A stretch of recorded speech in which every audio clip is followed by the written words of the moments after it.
My name is Robert. I had two dads. One was a rich dad and the other dad was poor. One dad was a graduate from a famous university and even had a PhD. The other dad had not even graduated from high school. Both worked hard and were successful in their own ways. When one of them died, he was the richest man in Hawaii and left behind a lot of money for his family, charity, and church.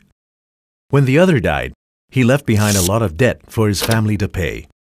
Both dads believed in education, but they did not recommend the same kind of education.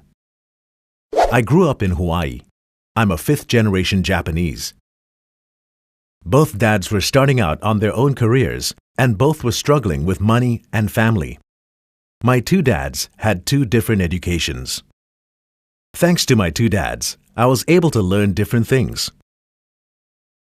Their points of view were different, particularly about money. I began to start thinking of what each of them was saying.